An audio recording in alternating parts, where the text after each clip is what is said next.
उधर ले जाओ पर प्यारे बच्चों, हमारी मातृशक्ति, हमारे आरती भाई, हमारे मजदूर भाई, हमारे मीडिया वाले भाई, सभी को वाहिगुरू जी का खालसा, वाहिगुरू जी की फतेह। सभी को नमस्कार। साथियों, आज का जो आंदोलन है, इसमें हम किसी का अधिकार नहीं छीन रहे, किसी का हक नहीं मांग रहे। हम केवल वो मांग रहे हैं जो हमारा अधिकार है, और केवल अपना रोजगार बचाने की लड़ाई है, हमारा रोजगार छीन रहा है। आज हमारे भाई कितने मंडी में बैठे हैं, कितने यहाँ आरती भाई है, कितने यहाँ मजदूर भाई हैं। अगर प्राइवेट मंडी खुलती है,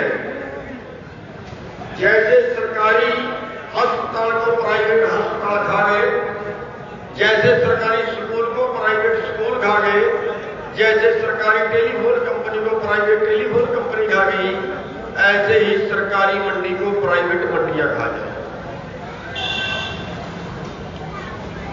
साथियों, हमारी लड़ाई केवल किसानों की नहीं, देश के हर नागरिक की है। आज के कानूनों से देश के सारे भोजन पर चंद पूंजीपतियों का कब्जा होगा, और अगर देश का भोजन चंद पूंजीपतियों के गोदामों में कैद हो जाए,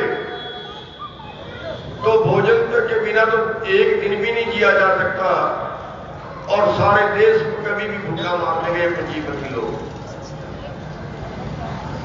भोजन व्यापार नहीं होता, और ये जो कानून बनाए हैं, ये खेती कानून नहीं है, ये खेती के व्यापार के कानून है। यानी भोजन को व्यापार बना दिया गया। भोजन व्यापार नहीं होता, पानी व्यापार नहीं होता, हवा व्यापार नहीं होती, रोशनी व्यापार नहीं होती। ये तो परमात्मा की दी हुई देने हैं। जो पत्थर में कीड़ा है ना, उसके लिए भी परमात्मा ने पैदा किया है। और आदमियों का भोजन और कुछ पूंजीपति लोग अपने गोदामों में कैद करके रख लें, अपने गोदामों में भर के रख लें, और दुनिया में आदमी भूखा मरे, इससे ज्यादा और बुरा कानून क्या हो सकता है। साथियों, आपके सामने उदाहरण है। 4 साल पहले महाराष्ट्र की सरकार ने गुप्त चिट्ठी लिख छूट दी थी कि जितनी दाल भरनी है भर लो। देश के 7-8 लोग थे जिन्होंने पूरे देश की दाल खरीद के रखी थी। 7-8 लोग केवल। जब 7-8 लोगों के पास देश की सारी दाल जमा हो गई, तो उन्होंने दाल बाजार में भेजनी बंद कर दी, और आप पर लाले पड़ गए थे। दाल के 200 रुपए किलो भी लेके खाई थी आप। हमारे सामने उदाहरण है प्याज का, 8 रुपए किलो खरीद के 80 रुपए किलो बेचा है। हमारे सामने उदाहरण है आलू का, हमारे से 5 रुपए में किलो में खरीद के और 40 रुपए किलो में बेचा है।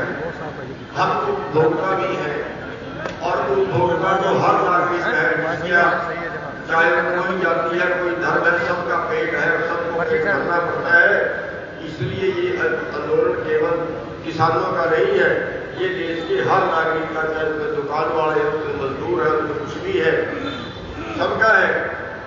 और इसमें पैदा करने वाला और खाने वाला दोनों जाएंगे, क्योंकि देश का जो व्यापार है, जो कृषि व्यापार है, परले पासे जाओ, सानू उत्ते होना पड़ेगा। जे मैं और यही नहीं, परले पासे में जाओ, इनके बगैर कुछ नहीं। आपका व्यापारी जो खरीदेगी, लेकिन व्यापारी फॉरेन मार्केट के रेट पे खरीदेंगे, क्योंकि हमारे देश की सरकार WTO में शामिल हो गई है, पूरी दुनिया के व्यापार में शामिल हो गई है। और अब कानून बढ़ गया है कि पूरी दुनिया का एक व्यापार होगा। ये तो कहता है ना, वन नेशन वन मार्केट, एक देश में एक भाव होना चाहिए। नहीं, अब पूरी दुनिया में एक भाव होगा। वन वर्ल्ड वन मार्केट है। यहाँ के व्यापारी को अगर इस साल में गेहूं व्यापारी ने खरीदी होती तो गेहूं का रेट था मार्केट में 1500 रुपये। इस साल में मक्का व्यापारी ने खरीदा, सरकार ने नहीं खरीदा। 1850 रुपये रेट था, मक्के का मिला है 1100 से कम। बिहार के अंदर सरकार की खरीद नहीं थी, धान का रेट मिला है 1100 रुपये। अगर वर्ल्ड मार्केट में चले जाए तो आपकी सरसों का भाव मिलेगा 3200 रुपये। अगर वर्ल्ड मार्केट में चले जाए तो आपकी कपास का भाव मिलेगा 4,000 रुपये। और इन रेटों में आपको खेती करनी पड़ता नहीं है। और फिर आप जब खेती करनी पड़ता नहीं खाएगी तो खेती छोटे की जमीन बेचेंगे और जमीन अगला जो प्रोग्राम है सरकार का वो पॉलिसी भी आगे है कि क्योंकि अब आपने वर्ल्ड मार्केट से मुकाबला करना है, अब आपकी खेती अमेरिका की खेती से मुकाबला करना है। आपके पास 5 किले जमीन है, 10 किले जमीन है, अमेरिका के किसान के पास 10 वर्ग किलोमीटर की तो एवरेज है। 5000 किले भी हैं, 20,000 किले भी हैं, 50,000 किले भी हैं एक ही आदमी के पास। और क्या 5 किले वाला, 10 किले वाला, 50,000 किले वाले का मुकाबला कर पाएगा? वहां सारा काम मशीनी है, आपका सारा काम लेकर से। साथियों, ये कह रहे हैं वर्ल्ड मार्केट का मुकाबला करना है और वर्ल्ड मार्केट का मुकाबला करने के लिए खेती में कंपनियां उतारी जाएगी और यहां भी कई हजार एकड़ के प्लाट बनाए जाएंगे और कई हजार एकड़ के प्लाटों में आप खेती नहीं करोगे, कंपनियां खेती करेंगी। ये मॉडल आगे आने वाला है। और जो हमारे पीडीएस वाले भाई हैं, जो पीले कार्ड वाले भाई हैं, जिनको अनाज वितरित करते हैं, सस्ते दामों में अनाज वितरित करते हैं, उनका भी अधिकार छीनने का नया प्रोग्राम जल्दी, बहुत जल्दी आने वाला है। इस उम्मीद में मत रहना कि अभी ये किसानों के आप अपने हाथ को साफ ले लेंगे। आप इन भाइयों के नंबर भी बहुत जल्दी आने वाला है। अगली स्कीम है कि सरकार अनाज की बजाय नकद पैसा देगी, जैसे गैस सिलेंडर पे होगी। और जब नकद पैसा देगी तो सरकार को 30 से 35 हजार करोड़ की बचत होगी। इसका मतलब ये है कि जो हमारे मजदूर भाई हैं 30 से 35 हजार करोड़ उनको और नुकसान पीडीएस में होने वाला है हर साल। अगर हम अपने एमएसपी का हिसाब लगाएंगे तो हम न्यूनतम समर्थन मूल्य मांग रहे हैं, न्यूनतम कम से कम जो मिला है, लागत के आधार पर नहीं मिला, कम से कम मिला के इतना तो देना ही पड़ेगा। उस पर अगर हमारी 23 फसलों का, जिनका एमएसपी तय करते हैं, सैकड़ों फसलें, सबका एमएसपी तय नहीं होता, 23 फसलों का एमएसपी तय होता है। तो उन 23 फसलों का हम हिसाब गिने तो 23 फसलों की कीमत हमारी 17 लाख करोड़ बढ़ती है और हमें 17 लाख करोड़ नहीं मिलता, हमें मिल रहा है 13 लाख से 14 लाख करोड़, यानी 3 से 4 लाख करोड़। आज के वक्त में करीब 4 लाख करोड़ हर साल का नुकसान है एमएसपी से नीचे जो किसानों को मिल रहा है। और बस हम अपना वो अधिकार कर रहे हैं। लेकिन अपना हक मांगने के बावजूद, इस देश को बचाने के बावजूद, हम देश को बचाने की बात कर रहे हैं, सरकार देश को आर्थिक गुलाम बनाने की बात कर रही है।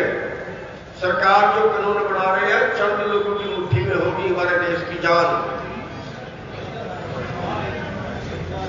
चंद पूंजीपतियों का देश की माया पे कब्जा हो गया। उदाहरण है आपके सामने, पूरे देश के किसानों पे 7.5 लाख 8 लाख करोड़ के करीब कर्जा है, पूरे देश के किसानों को, जिसमें 15-20 हर 32 मिनट में एक किसान मर रहा है, आत्महत्या कर रहा है, उसको तंग किया जाता है, परेशान किया जाता है, बैंक की गुलामी आ जाती है, उसकी फोटो में लगा दी जाती है, उसको जेल में डाल दिया जाता है। पिछले 20 सालों में 3.5 से 4 लाख किसानों के बीच आत्महत्या कर चुके हैं, मजबूर कर दिया है सरकार ने, बैंकों ने मजबूर कर दिया है और वो किसान आत्महत्या कर देते हैं, कर्जे से दब के आत्महत्या कर चुके हैं। और इसी पीरियड के दौरान, इसी पूंजीपतियों का माफ किया, उसकी गिनती नहीं, लेकिन आज के टाइम में जो पूंजीपतियों ने मार लिया, जिसको एनपीए बोलते हैं, जो वसूला नहीं जा सकता, वही पैसा 15 लाख करोड़ है। और 15 लाख करोड़ के कर्जे में, 15 लाख करोड़ के डिफॉल्टरी अमाउंट में, 15 लाख करोड़ के एनपीए में पूरे देश में एक भी व्यापारी ने आत्महत्या नहीं की, एक भी कंपनी वाले ने आत्महत्या नहीं की, और एक भी कंपनी वाला गरीब नहीं हुआ जो उजड़ गया। वो उसकी 10 कंपनियां चल रही है, उसकी 10 फैक्ट्रियां और चल रही है। लेकिन हमारे देश में कानून है कि जो फैक्ट्री घाटे में चली गई वो सरकार की है, और जो मुनाफे में चली गई वो मालिक की है। किसान के लिए ऐसा नहीं है। षड्यंत्र के तहत बैंकों को लूटा गया।